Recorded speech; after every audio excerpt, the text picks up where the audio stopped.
ভাড়া আপনার জোরে গেলে 200 টাকা নিবে বা 250 টাকা নিবে, ওনারা 1200 টাকা ভাড়া চাচ্ছে। এখন ওনাদের জন্য আমরা যেতে পারছি না। খাইটা প্রত্যেকটা গাড়িওয়ালার দিকে এক কথাই বলে আমরা যাবো না, আর যদিও যেতে চায় 1200-1300 টাকার নিচে যেতে চায় না। ঈদ ছাড়া নর্মালি 100 টাকা ভাড়া আছে, ওই জায়গায় 150 টাকা নেক, সেই জায়গায় 300 টাকা কম যাবে না, তাহলে ডাবল হলো না? ঈদ যাত্রা উপলক্ষে সারা বছর খবর নাই, দুই চারটা কথা বলেন, মানুষের নজরে আনতে চান। আমি আপনাদের সামনে চ্যালেঞ্জ করছি, তথ্য নিয়ে আসতে বলেন। আমাদের কাছে ডেটা আছে, তথ্য আছে, ওপেন ডিবেট হবে, সেখানে আলোচনা হবে কোনটা ন্যায্য, কারা সফল কারা ব্যর্থ। আপনার একটি একটি বক্তব্য খুব আলোচিত হয়েছে, যেখানে আপনি বলেছেন যে ঈদে পরিবহনে 1 টাকাও বেশি ভাড়া নেওয়া হচ্ছে না, বরং নির্ধারিত ভাড়া থেকে 20 থেকে 30 টাকা কম নেওয়া হচ্ছে। একজন অযোগ্য মন্ত্রী, একজন আমি মনে করি বাপের সম্পদ মন্ত্রণালয় দিলে সব আমি চালাতে পারবো। আমি চাই যে তার অতি অবিলম্বে তাকে পদত্যাগ করা উচিত। এক জায়গায়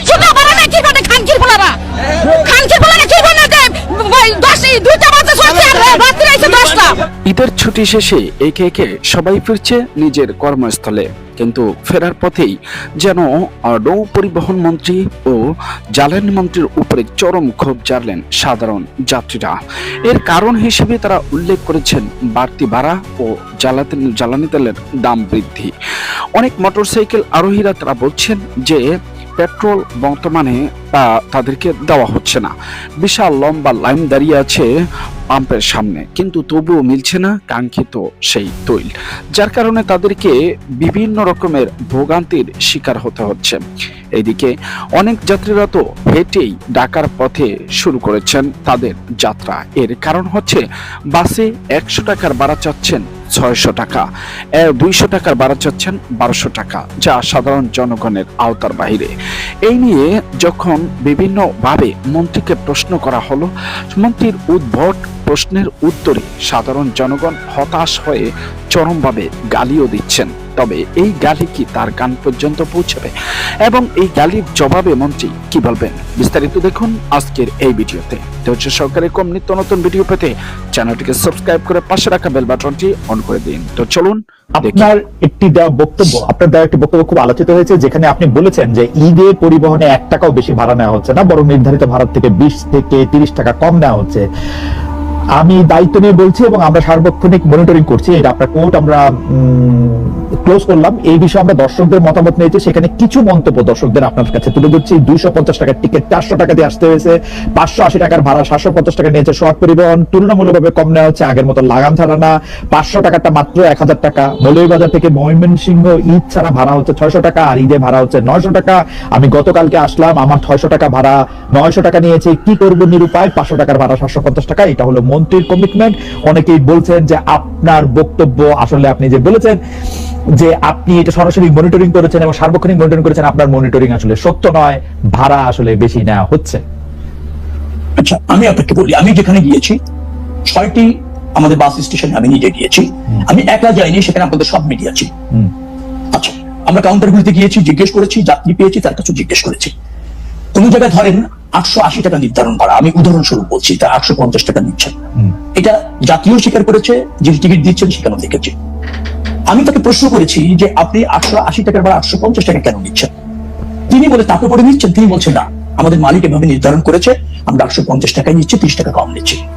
এখানে যে সমস্যাটা হচ্ছে, 850 টাকার ভাড়া যাত্রীরা কোনো সময় 550, 600, 650, 700 গিয়ে অভ্যস্ত।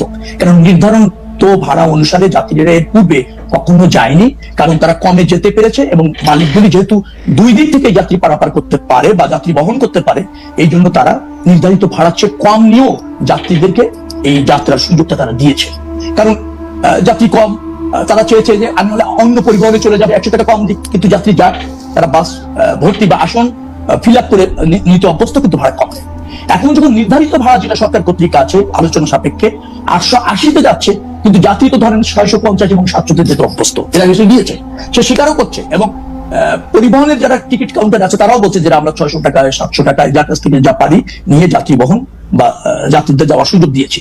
এখন নির্ধারিত ভাড়াটাও যদি নেয়, তখন তার কাছে মনে হচ্ছে যাত্রীর কাছে যে আমার কাছ থেকে 100-200 টাকা বেশি নেওয়া। এই নির্ধারিত ভাড়া কি আপনারা যে মানে হাইওয়েতে কয় টাকা কয় মাইল দরে যাবে সেই নির্ধারিত ভাড়ার সাথে অ্যাডপার, নাকি নির্ধারিত ভাড়াটা তারা আগেই বাড়ায় রাখছে? যেমন আমরা দেখি 500 টাকার জিনিসটাকে 1000 টাকা বলে তারপর 10% কম। না না না না না না, এটা বিআরটিএ এবং ধরেন আমাদের এই যে যাত্রী মালিক সমিতি আমাদের এই সমস্ত যারা স্টেক হোল্ডার জড়িত তাদের এবং আপনি যারা যাত্রী যারা তাদের মধ্যে ওপেন ডিবেট করে নির্ধারিত ভাড়া, কিন্তু নির্ধারিত ভাড়ার চেয়ে কমে আমাদের পরিবহন সেক্টরে যাত্রীরা পূর্বে যেতে পেরেছে।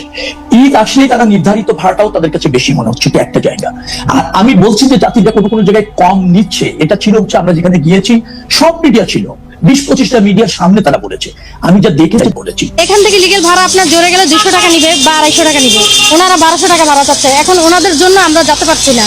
হাইটা প্রত্যেকটা গাড়িওয়ালার দিকে এক কথাই বলে আমরা যাব না, আর যদিও যেতে চায় 1200-1300 টাকার নিচে যেতে চায় না। ঈদ ছাড়া নর্মালি 100 টাকা ভাড়া আছে, ওই জায়গায় 150 টাকা নেক, সেই জায়গায় 300 টাকা কম যাবে না, তাহলে ডাবল হলো না। বর্তমান সরকার যিনি আছে উনি বলছে 1 টাকা ভাড়া দেন বেশি না না, আমরা যে ডাবল 14 ডাবল ভাড়া বেশি নিতে আছে।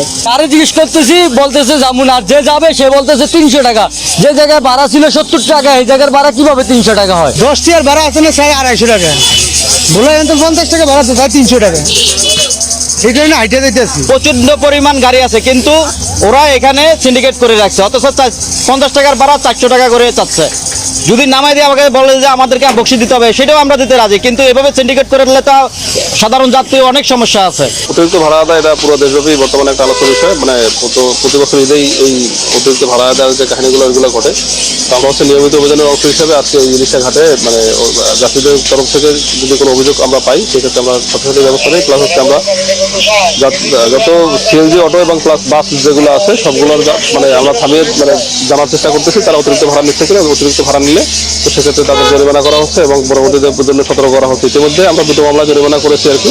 যেহেতু অটো মানে খুব বেশি তো জরিমানা করা সম্ভব হয়নি, 1000 এবং 1200 টাকা জরিমানা করা হয়েছে আর কি পর্যন্ত।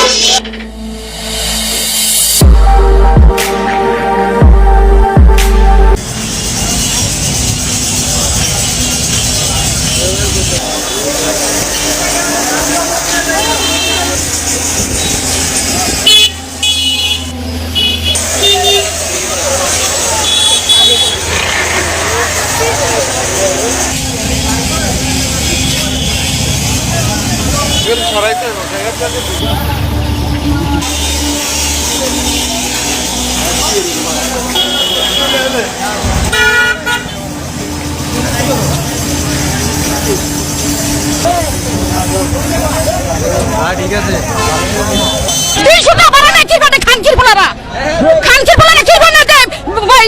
2টা বাজে চলছে আর রাত্রি আইছে 10টা। 300 টাকা করে ভাড়া না খানকির পোলারা আমার যাত্রী আটকে রাখছে, একটু বাথরুমে মারা নাই, ইফতার করে ইফতার পানি খাইতেই নেই, একটু পানি খাইতেই নেই, খানকির পোলারা ভাড়া নেই, আর মারামারি শুধু খানকির পোলারা। সে একজন অযোগ্য মন্ত্রী একজন, আমি মনে করি বাপের সম্পদ মন্ত্রণালয় দিলে সব আমি চালাতে পারবো। আমি চাই যে তার অতি অবিলম্বে তাকে পদত্যাগ করা উচিত। এক জায়গা থেকে নামার জায়গায় আধা কিলোমিটার। দর্শক, সাধারণ জনগণের এই ক্ষোভকে আপনি দেখছেন কোন নজরে সেটি জানাবেন অবশ্যই কমেন্টস বক্সে। ভিডিওটি ভালো লেগে থাকলে একটি লাইক দিয়ে দিবেন। এরকম নিত্য নতুন ভিডিও পেতে চ্যানেলটিকে সাবস্ক্রাইব করে পাশে রাখা বেল বাটনটি অন করে দিবেন, তাহলে প্রত্যেক মুহূর্তের আপডেট নিউজগুলো পৌঁছে যাবে আপনাদের কাছে। আমরা আপনাদের জন্য সত্যের প্রত্যয় নিয়ে এমন কিছু তথ্য তুলে ধরার চেষ্টা করব এই চ্যানেলে, যা আপনাদের রীতিমতো অনেক নতুন নতুন